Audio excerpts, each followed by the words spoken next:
But this is what auspiciousness is, that you feel it from your heart, which is awakened. The heart must be awakened. In the heart resides the spirit, which is not yet flowing in our consciousness, in our central nervous system. It resides there. The joy itself. I don't know if you have ever seen phosphorus taken out of the water and how it just gets ignited. It's like that inside the Maya, the illusion, that spark is sitting. And when this Kundalini rises and touches that spark, it starts emitting its joy, its auspiciousness. Unless and until you have that within you, you cannot feel the auspiciousness of others. Take a coconut, for example. Put it the other way around, you won't get vibrations. If you put it this way, the coconut coming up, you will get more vibrations. There are certain coconuts who give you very good vibrations, some give horrible ones. And you know, human beings also have coconuts.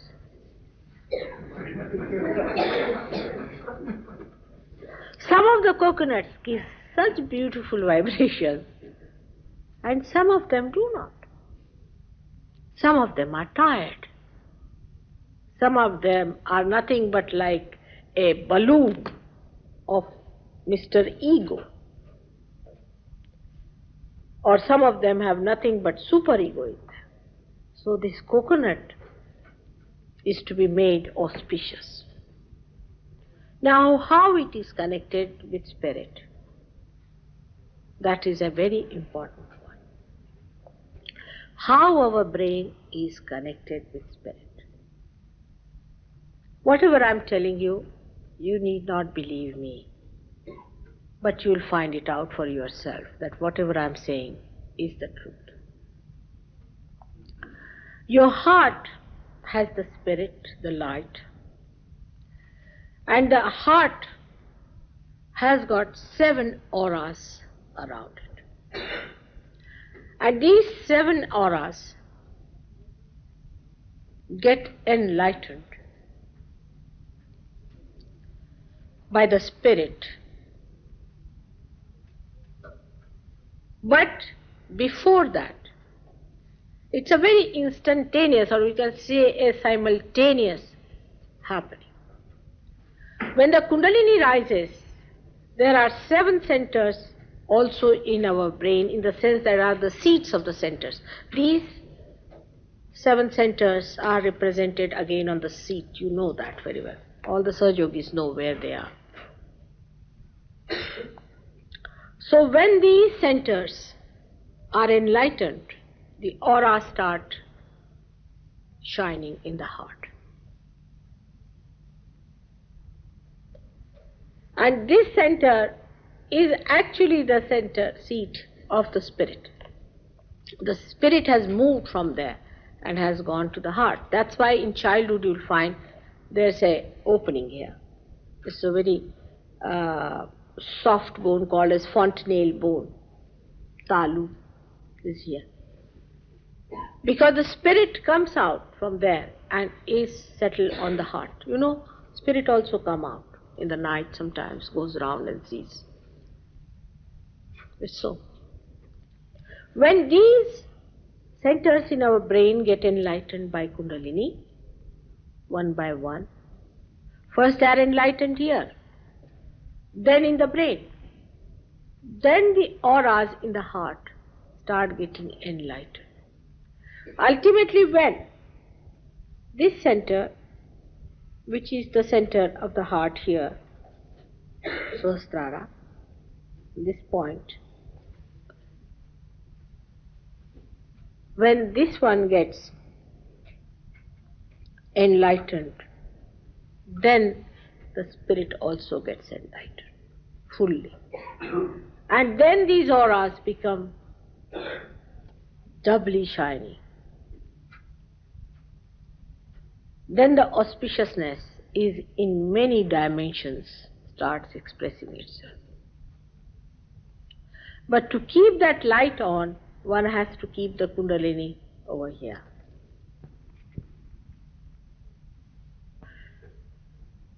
Then what happens? Then we are ruled by our heart's indication than by our brain. How? Because the heart has the spirit which emits vibration. It is not the brain. And you depend on your vibratory awareness after realization. The more you depend on your vibratory awareness, the more you use your heart, your spirit, not your brain. The more you use your brain, again you go down. Because it is taken over now by the spirit. For example, after realization, when you start thinking about it, people can think of anything. I can tell you, I've had such experiences that they would think that why Mataji is wearing a sari like this. Even to this extent, you see, they can do.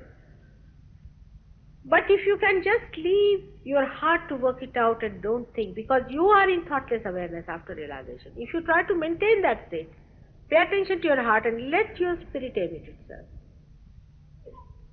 so that it clears out completely the confusion of the brain and everything. Then you will be amazed that you cannot lose your vibrations. You cannot lose your realization. The simplest way is, we have found this, that after realization, if you go for 7 days treatment with soaking feet before my photograph, it works out. But immediately when I say my photograph finished, the ego comes up. Why her photograph? First thing comes up, who is she? I may be nothing. All right, agreed, I'm nothing. But I have raised your Kundalini. I have given you realization. I must be something after all. So why worry? I am not taking away anything from you. Then you start establishing your auspiciousness, the sense of auspiciousness. Once you have established it, then you do not lose it very easily. You don't like then inauspicious things normally. If there's somebody inauspicious, you say, Mother, no, we can't do anything about this gentleman. All right. Afterwards, when you become very strong, you don't mind working on anyone whatsoever. But gradually you have to go up to it. I understand that. But I can't understand people using their rationality to understand Sahaja. How can you understand this great power with your limited rationality? I can explain to an ant about your politics, but I cannot tell you how this divine power works.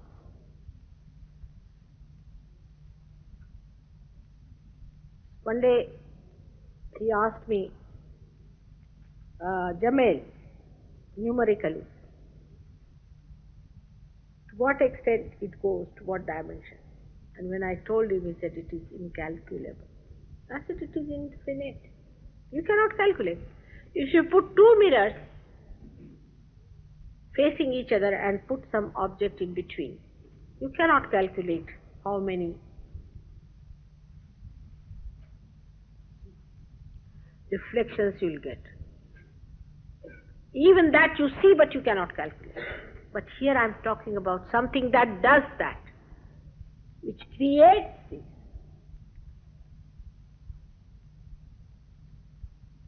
You cannot calculate all the molecules and the atoms of one element.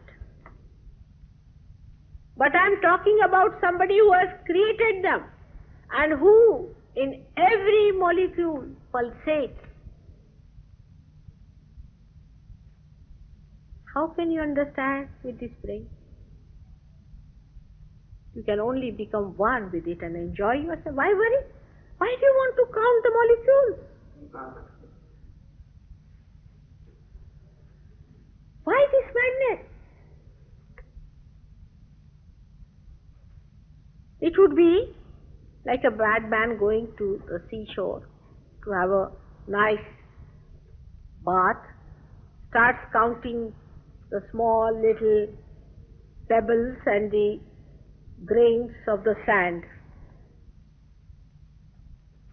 Get in, enjoy. You become.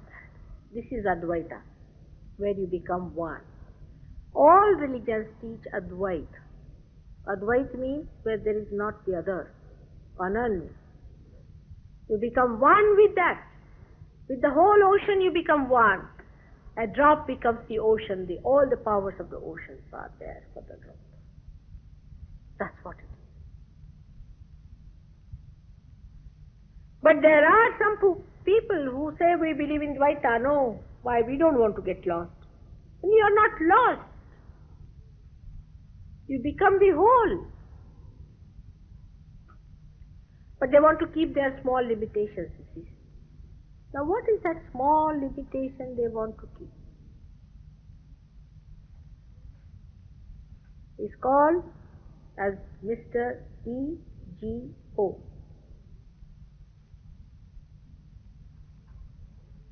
Which is a myth. Which is a myth. It's such a big myth, is ego. Because what do you do, human beings? Let's see now. What do? You make a chair, alright. See, people are even proud if they can make a chair these days, because nobody can use their hands these days, you know that. It's everything done by machines. I don't know, they cannot create human beings, otherwise they may try that also. So what do? You create something dead out of dead. Everything is dead. Whatever you have created is dead. Have you done any living work? So one lady got very angry with me. She said, yes, we have created a tube baby. I said, you have not created. It was all there. The life was there. You just brought it together and it worked out that way. It's nothing. It's just like egg being, what do you say that? Egg, they put it in the incubator. It is that simple thing. You have done nothing. You have put life into it. Have you? Let us confess it now. We cannot convert even one flower, transform one flower into a fruit. Let us admit it. So what is this ego then? I do this and I do this. I would like that and I would have this and I. Who is this Mr. I who cannot do one living thing? Just ask yourself. Very simple question. So, to reach a conclusion, it's a myth. We do not do anything. As at many times I have told you that some people going by train put all their luggage on their head. So they said, why are you carrying so much luggage on your head? They said, because we want to reduce the weight of the train.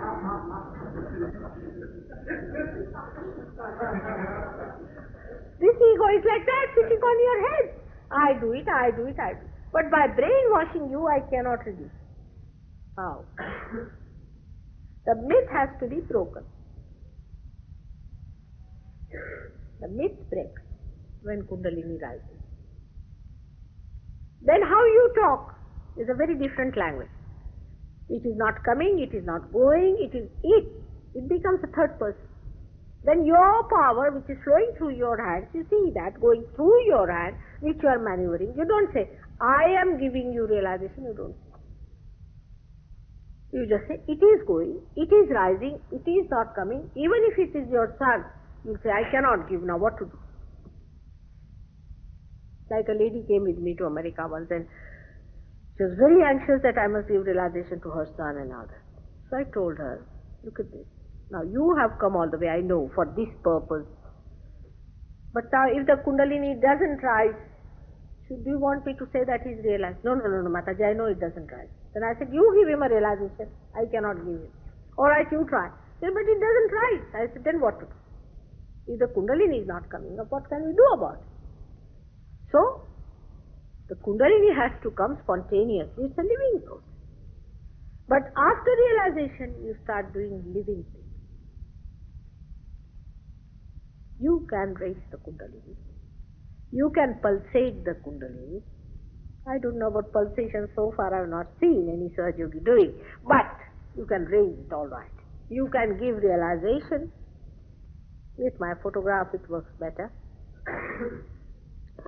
You can give vibrations now to the plant, to the fruit, or to any flower like this. If it is dying, it will come to life. If you give vibrations, say, to a field of, or seeds of, say, wheat, they can be multiplied. They can be 10 times more than what they are. Now you have started giving vibrations to the trees, to people. You are doing the living work. Now you have become the ocean of life. So far you were not. Because the power of life is to give life has come in you.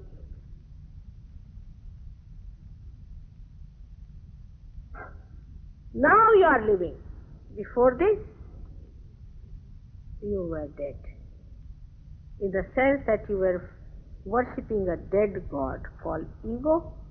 Now it's a living God within you, it's a spirit. Once you start accepting your spirit, all your priorities change just like that. Because spirit is joy and happiness. Spirit is everything. So you start losing all your interest into other things. This is what is. When your auspiciousness is of the greatest height, that even your name can create something great. And photograph can do wonders. If you become auspiciousness, you are the holiest of the holy. For that, you have to get rid of some of the dirt and the dust. You have to get rid of some of the false notions we have and the myths of being. Some people have a myth that they are guilty, and some people, as I told you, have so many myths. But for giving up, this Kundalini works out. You allow her to work it out. That's all. It works. May God bless.